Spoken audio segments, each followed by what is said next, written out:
마침내 그녀는 아버지한테 뛰어가서 이렇게 부탁했다. 아빠, 악사들한테도 마실 것 좀 갖다 주는 게 좋지 않겠어요? 더할 나위 없이 흥겨운 오후가 지나고 가든 파티도 드디어 막을 내렸다. 이렇게 즐거운 파티는 처음이에요. 정말 훌륭한 잔치였어요. 정말 대단했어요. 로라는 엄마를 도와서 사람들을 배웅했다. 한 사람 한 사람 모두에게 작별 인사를 했다. 두 모녀는 사람들이 완전히 다 돌아갈 때까지 현관에 나란히 서 있었다. 이제 끝났다. 모두 끝났어. 세리던 부인은 숨을 돌리며 말했다. 로라야, 다른 사람들도 오라고 해라. 우리끼리 커피라도 마시자꾸나. 피곤해.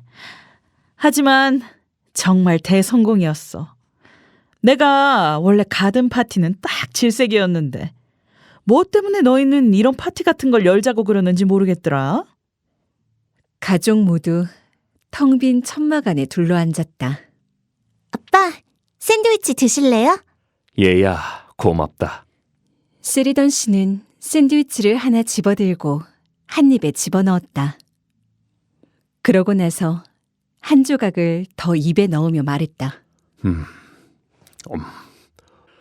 너희는 오늘 끔찍한 일이 생긴 걸 몰랐겠지? 알고 있었어요. 세리던 부인은 손을 축혀 올리며 말했다. 그것 때문에 하마터면 가든 파티를 못할 뻔했지 뭐예요. 로라가 막무가내로 가든 파티를 연기해야 한다고 고집을 부려서 말이에요.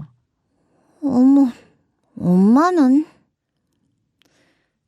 로라는 그 일로 더 이상 놀림감이 되고 싶지는 않았다. 하지만 정말 끔찍한 일이야. 세리던 씨가 다시 말했다. 게다가 그 남자는 혼자가 아니었어. 바로 아래 골목에 사는데 아내와 6이나 되는 아이가 있다지 뭐냐. 갑자기 어색한 침묵이 흘렀다. 세리던 부인은 안절부절 못하고 손으로 컵을 만지작거렸다. 저희는 왜 눈치 없이 이런 이야기를 꺼낸 것일까? 세리던 부인은 갑자기 고개를 들었다. 눈앞의 테이블에 샌드위치, 과자, 슈크림 등 손도 안 댄 음식들이 잔뜩 남아 있었다. 이대로 두면 어차피 버릴 수밖에 없다. 그녀는 그럴듯한 생각을 떠올렸다. 좋은 생각이 있어. 그녀는 손뼉을 쳤다. 바구니를 가져오렴. 그 불쌍한 사람들에게 이 맛있는 음식을 보내주자. 어쨌든 그 집 아이들은 무척 좋아할 거야. 그렇지 않니? 그리고 틀림없이 이웃 사람들도 몰려들어 법석일 텐데 이럴 때 음식을 가져다 준다면 아주 안성맞춤이겠지, 로라? 세리던 부인은 자리에서 벌떡 일어섰다. 계단 밑 선반에서 큰 바구니를 가지고 오렴. 하지만 엄마, 그게 정말 좋은 일이라고 생각해요? 로라가 물었다. 또 한 번 느낀 것이지만 그녀는 자기 혼자만 의견이 다른 것 같다는 생각이 들었다. 파티에서 먹고 남은 음식을 그 사람들에게 주다니 그들이 과연 이런 것을 고마워할까? 물론이야. 오늘은 네가 좀 이상한 것 같구나. 한두 시간 전에는 그 사람들을 무척 동정하는 말을 하면서 고집을 부리더니 말이야. 좋아요.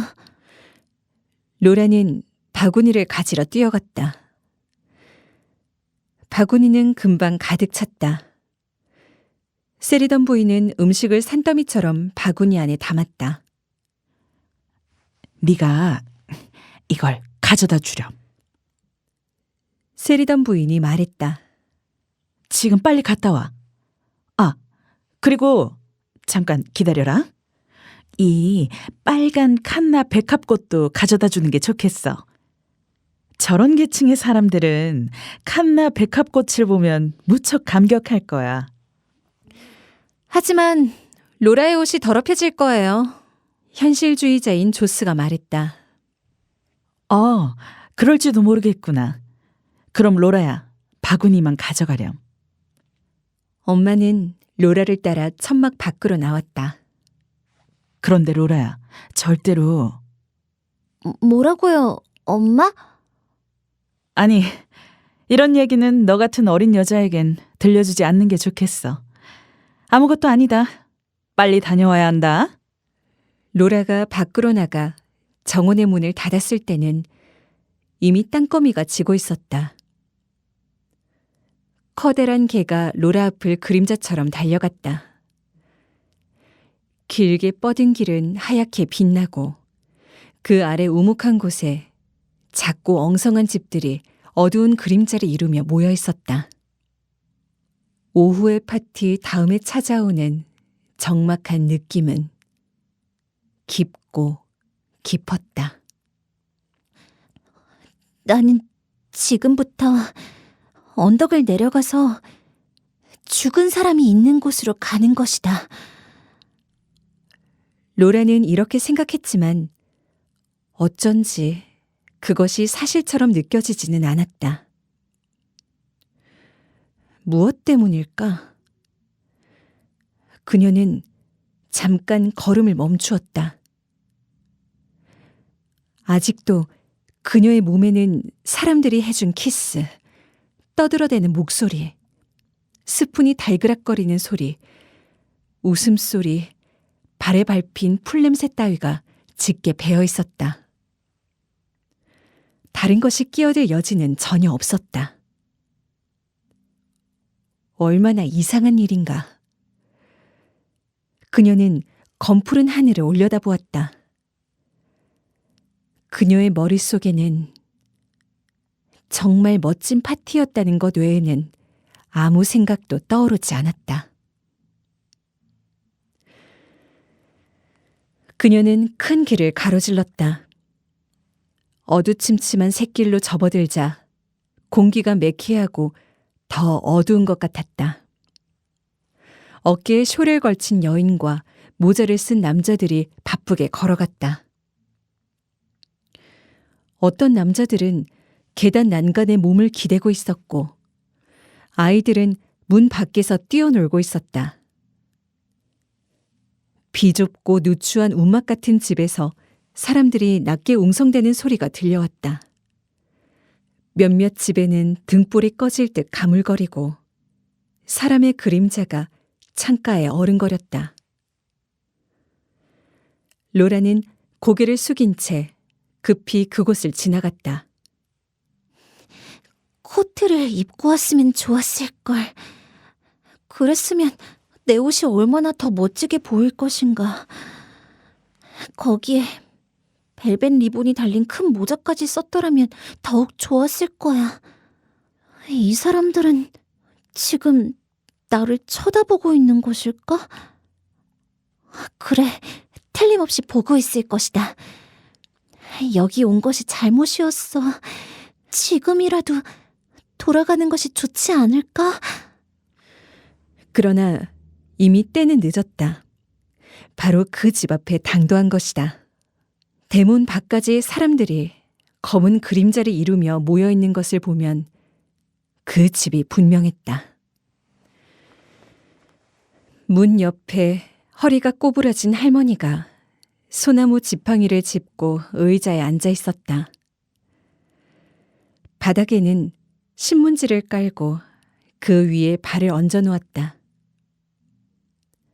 로라가 가까이 가자 사람들의 말소리가 그쳤다. 사람들은 재빨리 길을 터주었다. 마치 그녀가 오리라는 것을 알고 있었던 듯했다. 로라는 몹시 조마조마했다. 벨벳 리본을 어깨 위로 활기차게 젖히며 그녀는 옆에 서 있는 여인에게 물었다. 이 집이 스코트 씨 댁인가요? 네, 그래요, 아가씨. 여인은 야릇한 미소를 띠며 말했다. 로라는 빨리 도망치고 싶었다. 문 안쪽으로 쭉 이어진 뜰을 지나 현관문을 두드리며 하느님 도와주세요 하고 속으로 말했다. 그녀는 이상스럽게 훑어보는 사람들의 눈초리에서 도망치고 싶었다. 이 여인들의 숄 아래라도 좋으니 숨어버리고 싶어. 바구니만 전해주면 곧바로 돌아가야지. 그녀는 마음속으로 굳게 다짐했다. 바구니를 열어볼 때까지 기다릴 생각도 전혀 없었다. 그때 문이 열렸다. 검은 상복을 입은 몸집이 작은 여자가 침침한 어둠 속에서 모습을 나타냈다. 스코트 부인이세요? 로라가 물었다. 그런데 당황스럽게도 그 여자는 질문에 대답도 하지 않고 말했다. 자, 아가씨, 어서 들어오세요. 그러고는 로라를 안으로 안내했다. 로라는 좁은 복도에 갇히고 말았다. 아니, 괜찮아요. 안에까지 들어갈 필요는 없어요. 이 바구니만 전해드리면 되거든요. 저희 엄마가 보내셔서. 그러나 몸집이 작은 그 여인은 이 말을 듣지 못한 모양이었다. 자, 어서 안으로 들어오세요. 그녀의 부드러운 말투 때문에 로라는 자기도 모르게 그녀의 뒤를 따라 들어갔다. 문득 정신을 차려보니 희미한 등불이 비치는 지저분하고 천장이 낮은 좁은 부엌에 들어와 있었다. 난로 앞에는 한 여인이 앉아 있었다. 엠마, 로라를 안내한 작은 몸집의 여인이 말했다. 엠마, 아가씨가 왔어. 몸집이 작은 여인이 로라 쪽을 돌아보며 말했다. 나는 저의 언니예요. 저의 실례를 용서해 주세요. 천만에요. 저는 괜찮아요. 전 그냥 이것을 전하러 왔을 뿐이니까요. 그때 난로 앞에 있던 여인이 몸을 휙 돌려 로라가 있는 쪽을 바라보았다. 여인은 얼굴이 벌겋게 부었고 눈과 입술이 부르터 보기만 해도 무서웠다. 그녀는 로라가 어째서 이곳에 찾아왔는지 알 수 없는 모양이었다. 그녀의 가련한 얼굴은 잔뜩 일그러져 있었다.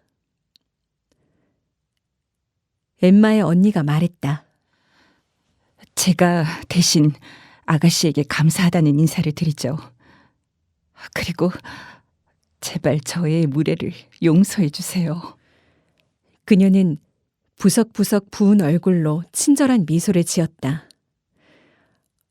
로라는 이곳에서 빨리 도망쳐 집으로 돌아가고 싶었다. 엠마의 언니는 다시 복도로 나와 다른 방의 문을 열었다. 죽은 남자가 누워있는 방이었다. 잠깐 저 사람을 보고 가시지 않겠어요? 그녀는 이렇게 말하며 침대 가까이 다가갔다. 아가씨, 전혀 무서워하실 건 없어요. 그녀의 부드러운 음성에 어쩐지 장난기가 섞여 있는 것 같았다. 그녀는 조심스럽게 하얀 천을 들추었다. 아주 착한 표정을 하고 있지요. 마치 그림처럼 아무것도 변하지 않았어요. 이리 가까이 와보세요. 로라는 가까이 다가갔다. 그곳에는 젊은 남자가 깊이 잠들어 있었다. 이승을 떠나 너무 평화롭게 잠을 자고 있어 그를 바라보는 두 사람에게서 아주 멀리 떨어져 꿈이라도 꾸고 있는 것 같았다. 두 번 다시 깨지 않을 꿈을. 머리를 베개에 깊이 파묻은 채 눈을 감고서 그를 깨워서는 안 된다. 그의 눈은 감겨져 있고 아무것도 보이지 않는다. 그는 꿈의 세계를 거닐고 있다. 가든 파티나 음식 바구니, 레이스 달린 옷 따위는 지금 그에게 아무 상관도 없다. 그는 이런 모든 것들과 작별하고 아주 먼 세상에 가 있는 것이다. 이 산에야말로 아주 멋있고 아름다운 모습이다. 사람들이 왁자하게 웃고 있는 동안, 악단이 음악을 연주하고 있는 동안에 이런 놀라운 기적이 골목에 찾아온 것이다.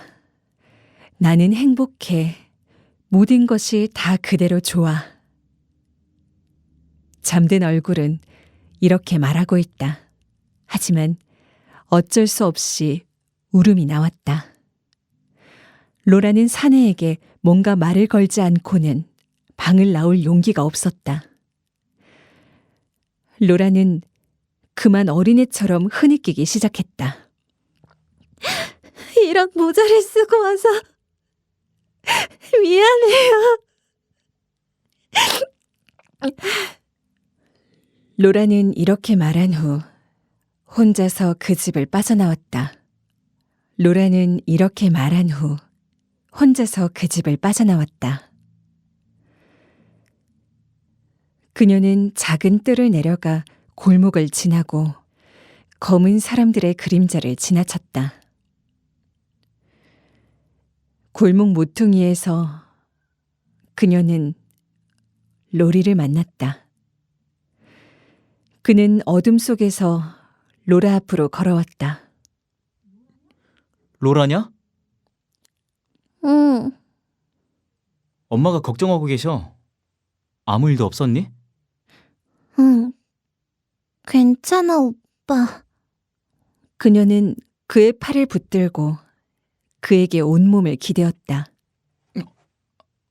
아니, 울고 있잖아. 로라는 고개를 저었다. 그러나 그녀는 소리 없이 울고 있었다. 로리는 그녀의 어깨를 껴안았다. 울긴. 그는 다정하고 부드럽게 말했다. 무서워서 그러는 거야? 아니. 다만 이상할 뿐이야. 그렇지만 오빠, 그녀는 발을 멈추고 오빠를 올려다보았다. 인생이란 그녀는 더듬거렸다. 인생이 어떤 것인지 그녀는 설명할 방법이 없었다. 하지만 아무래도 좋았다. 오빠는 모든 것을 충분히 이해하고도 남았던 것이다. 로리는 말했다. 그래. 인생이란 그런 거 아니겠니?